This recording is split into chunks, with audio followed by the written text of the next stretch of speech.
Good evening. I am taking a look at Cleophus Quealy Beer Company out of San Leandro. And tonight I'm drinking a rye pale ale. It's called batch number 92.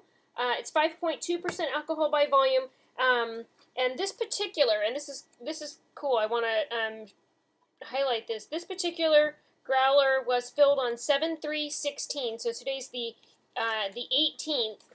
And it's still carbonated. When I just opened it, it was sealed at the brewer, and the beer is still nice and freshly carbonated. Normally when you get a growler, you need to you have to drink it within about 24 hours. It goes flat or stale because of the air that gets in it and the air in as it's filling.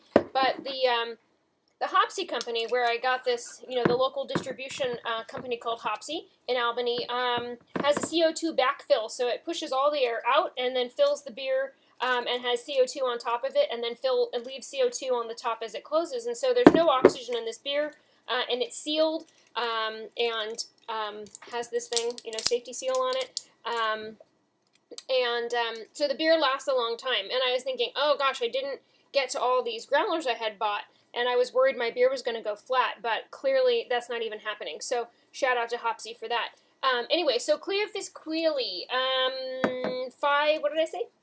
5.2% alcohol by volume, and it's, 47 IBUs. 47 IBUs. So pale ale, which I didn't think to look up. I got the IBUs for this beer, but not for pale ale. So this is kind of one of those special beers. It's crossing boundaries as far as styles. So, there's American pale ales, way down this list. Okay. Oh, weird. I thought there was like I swear, they change things and I can't keep up. Okay, I don't even know.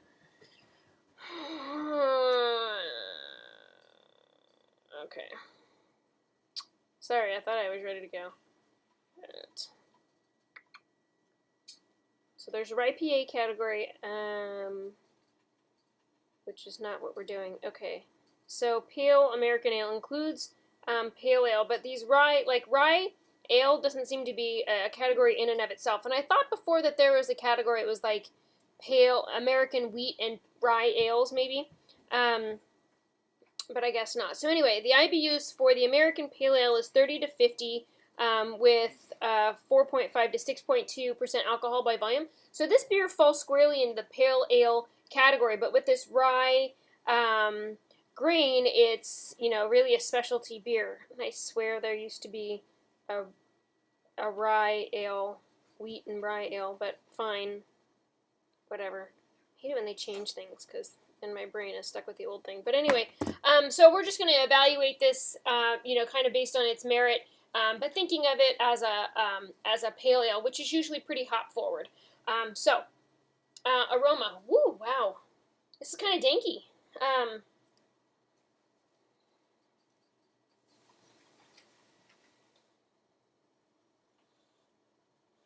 It has some pine in it.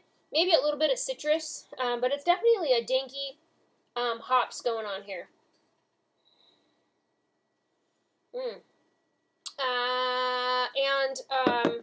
Let's see here.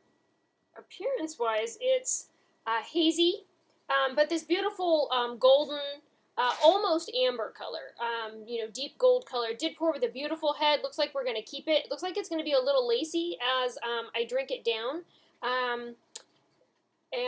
It looks like it's pretty carbonated, and I don't think that this video, unfortunately, will show you detail enough, but it's super bubbly in there. So it looks like it's going to be pretty heavily carbonated. Let's give this a shot here.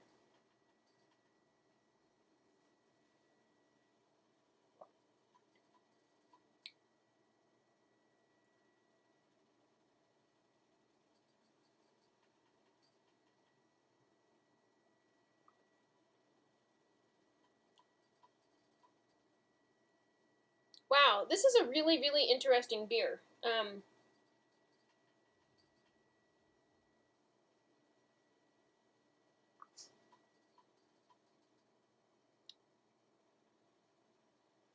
So it has this super robust kind of danky pine hops, but the malts are super smooth, and then the flavor, the finish gets real earthy. It's like an earthy bitterness to it.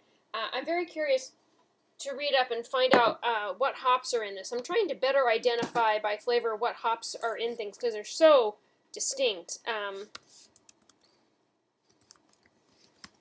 Oops, I guess I shouldn't just look that up. So, Cleophus Quealy Beer Company.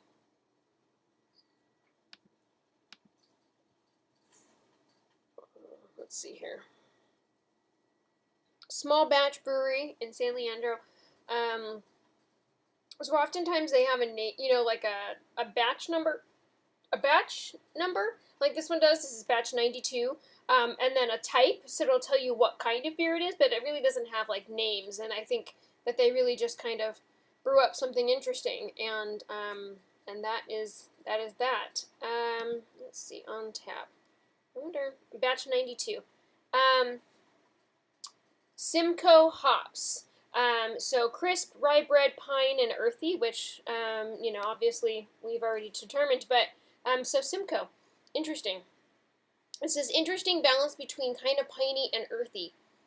And I think in lighter doses, maybe not IPA doses, that I appreciate Simcoe, but when it's super intense, it's a little too much for me. But this is nicely done.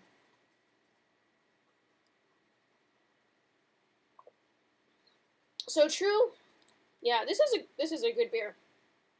True to the pale ale style, it's definitely hop forward, but it does have a malt presence. The malts are nice and soft though, and round. Slightly bready, but the rye really gives more of a lean to a pumpernickel kind of flavor, which, can be interpreted as spicy, I think.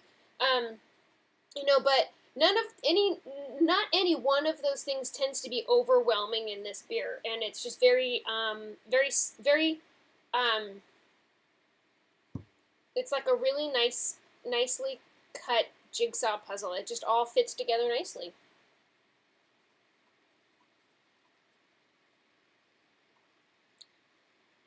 Very good beer. Very interesting. I'm really glad that I grabbed this. I think when I read the profile on a Hopsy, it was saying that it goes good with spicy food, and so I thought it was going to be very,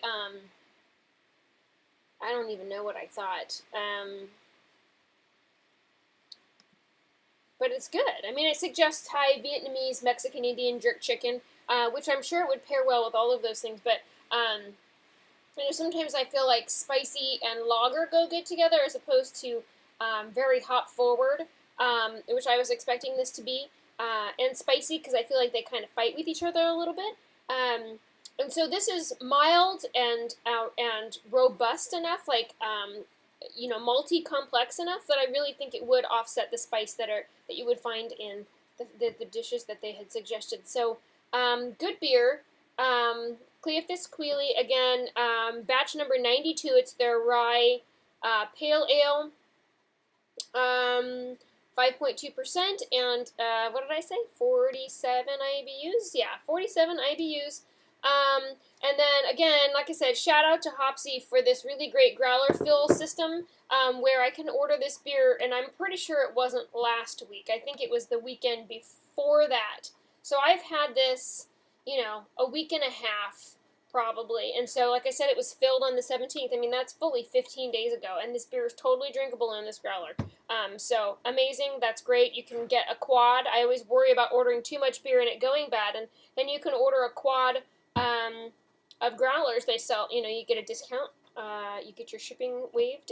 Not shipping, gosh, what is that called? Delivery. If you decide to have it delivered to you, you don't pay delivery when you buy 4. Totally worth it, because if you can't drink them all in a weekend, they're around and drinkable that week or the next. So yay for that. Great beer. If this is something that you've tried, let me know. I'd love to hear your thoughts on it. And thanks for watching. Have a good night.